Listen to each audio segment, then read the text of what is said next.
Welcome to this edition of Labor Vision. I'm Bob Delaney, Executive Director of the Institute for Labor Studies and Research. Labor Vision, a production of the Institute, focuses on topics of importance to working Rhode Islanders. We hope you enjoy this edition.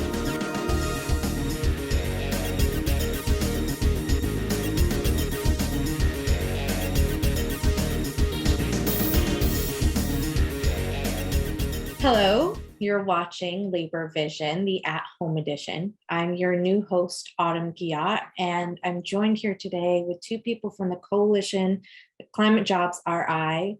Here in her new role, our previous host, Erica Hammond. She's now their lead organizer, and Mike Rolls, the policy director.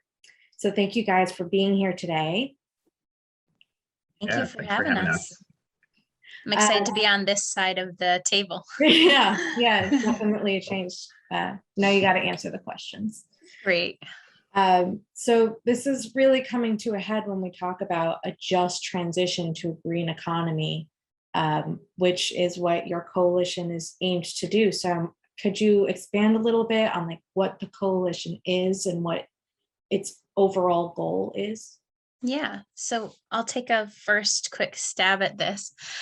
So Climate Jobs Rhode Island is a broad and ever-growing coalition. I know we'll talk a little bit more about that when we talk about members, but right now we consist of labor unions, environmental groups who are all committed to working together to make Rhode Island a leader in the development of a 21st century economy that's grounded on the principles of economic, racial, social justice.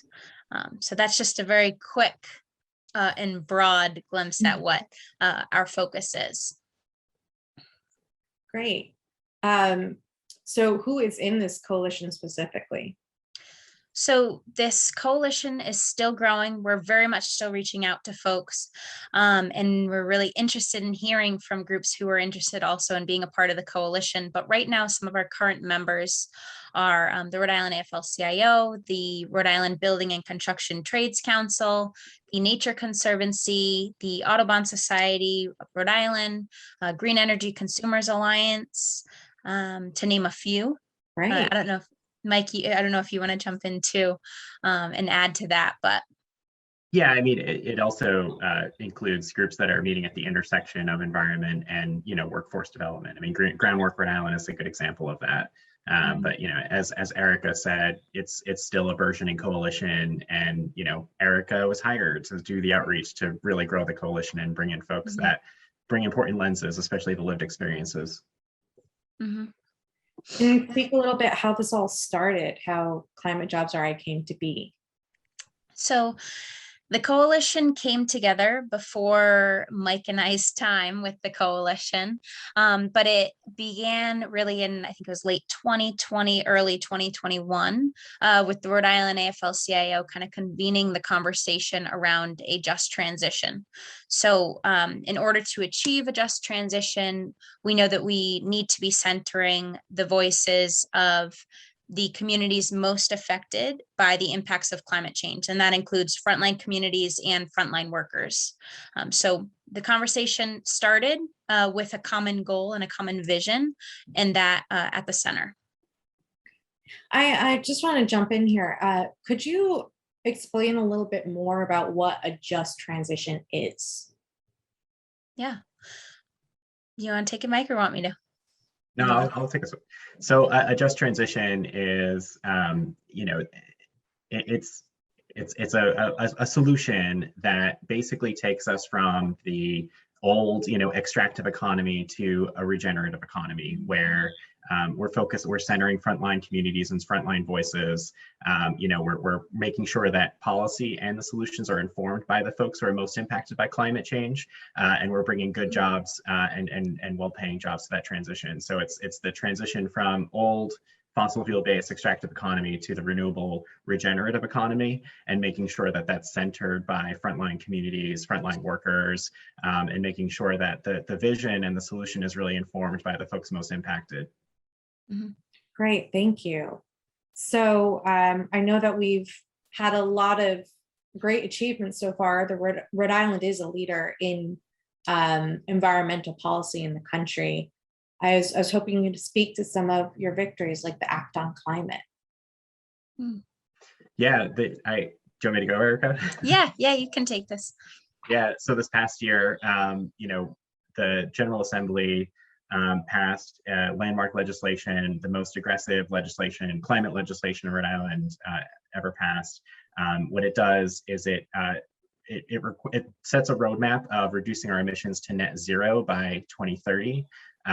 There are certain milestones within that. So by 2035, it requires that we reduce our emissions 45%, and by 2050, it's the net zero. So there are very important steps that that are required to get us down that roadmap. So, for example, there's a coordinating council that's set up within the governor's administration, basically requiring a roadmap on how we get there, and it's really the foundation of kind of the cool, like, great Green New Deal type policies that we want to see.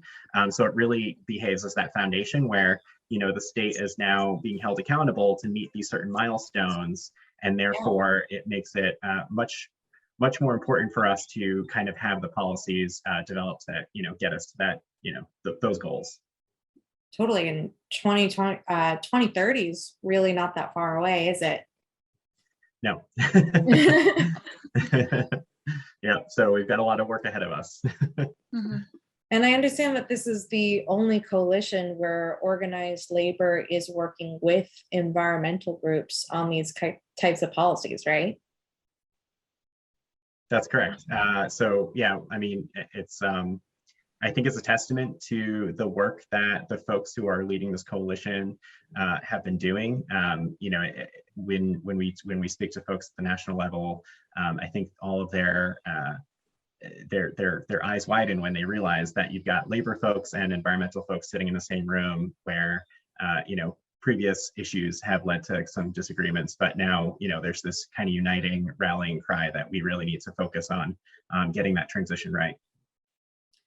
Do you think that the issue of climate change has become a little bit more urgent in these past couple of years, at least to people who haven't been as tuned into environmental issues in the past? I think so. What do you think, Erica? Yeah, I was going to say, before you had said that last piece about to folks who haven't necessarily been in tune to the impacts of climate change in the past, I was going to say, I think that this has been urgent for a long time. But I think that a lot of folks are finally starting to see how it's tough to talk about things unless you share it in a lens that helps people focus on how they're also being impacted in their own lives. I know we talked about this before last week, I think, when we spoke about it's much easier to talk to someone about something that they may not know a lot about or may not realize how it's affecting them until you start having them think about the ways that things like climate change are specifically affecting them and their own experiences in life. That helps put it in a different perspective. Yeah, I mean, I just think about this past summer, right? Like, we had one of the wettest Julys in Rhode Island history. We're experiencing much hotter days, especially like in Providence. And when you have like so many days above 90 degrees in the urban courts, means more dangerous ozone pollution levels that trigger things like asthma attacks and heart attacks and other like serious health events.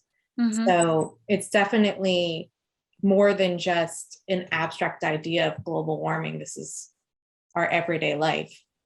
Right. Yeah, that's exactly right. The way I think about it is, I was talking to someone I've been organizing with for 10 years, resident of South Providence, organizes a lot of the South Providence communities. And we were talking about how you relate it to, kind of the lived experiences, to kind of give an example, as we know, South Providence is kind of treeless, in the neighborhoods. You think about parking your car on a hot day under a tree and how much cooler it is. And you kind of say, okay, well, what do you think about that when you bring that to the scale of the whole neighborhood, right? Like how much cooler that is. It also increases the air quality, and a lot of other great, kind of societal benefits when you have more trees in the neighborhood. And it's the same thing with, food producers as well. Yeah. So I understand we're also have some things on the agenda, like 100% carbon free and healthy schools initiative. Could you speak a little bit more to that?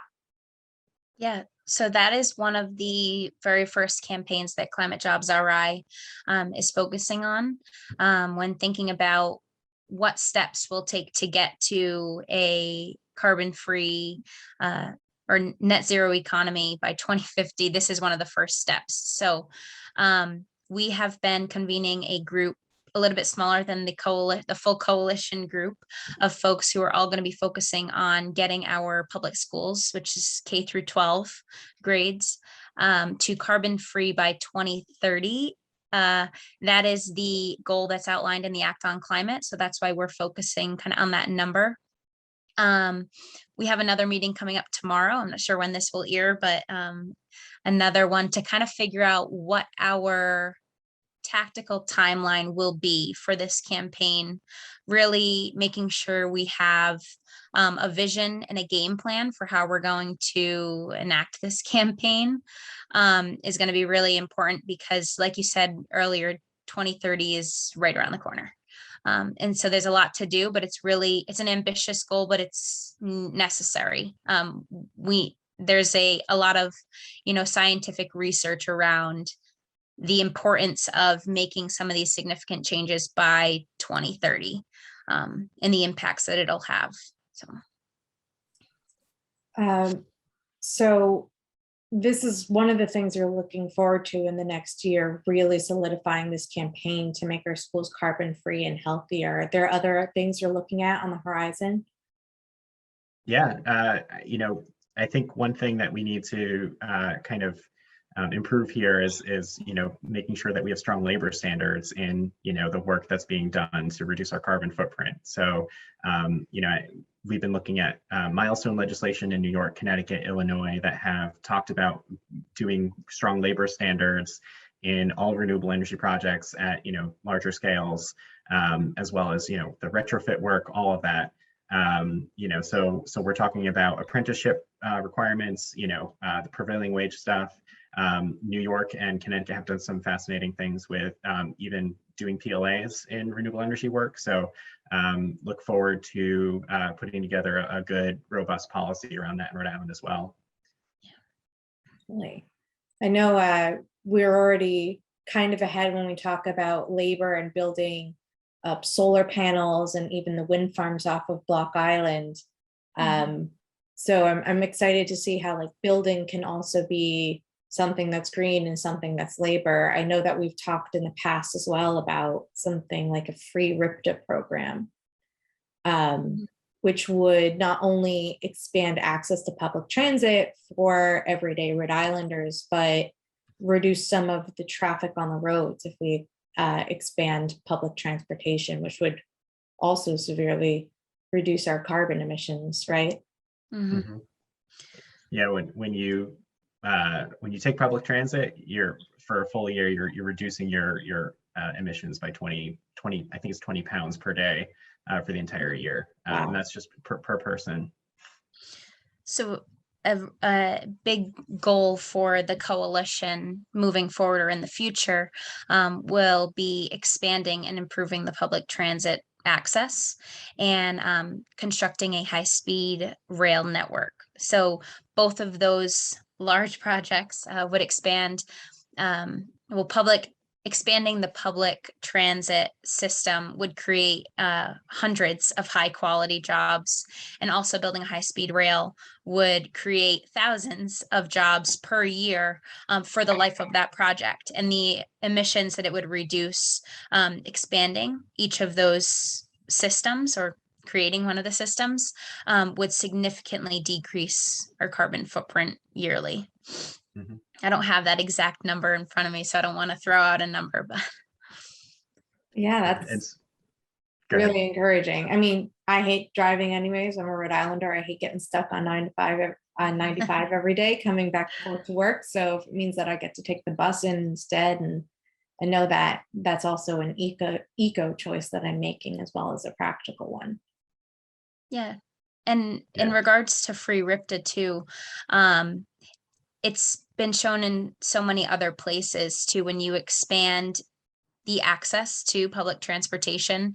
So for example, relieving the barrier of the cost of RIPTA. If you are making it free or having a tiered system for payment for RIPTA, it's going to expand the access to the system, and that only creates more use of the system, so be good. Cool. So when we talk about carbon reducing, and I want to circle back a little bit to the carbon free and healthy schools, I'm just thinking about like what it's like in those school buildings for the kids and for the teachers, trying to make this goal a little bit more relatable, right? We've all been in a classroom at one point, either as students, or my mom's a teacher, so I hang out in her classroom all the time. We know how stuffy they can get, especially in September and towards the end of the school year. But I think you had mentioned earlier, Erica, when we spoke about one of the issues with carbon and air pollution, and with COVID, having the windows open doesn't necessarily mean a breath of fresh air. Yeah. So Rhode Island has, unfortunately, one of the highest asthma rates in children, or childhood asthma rates.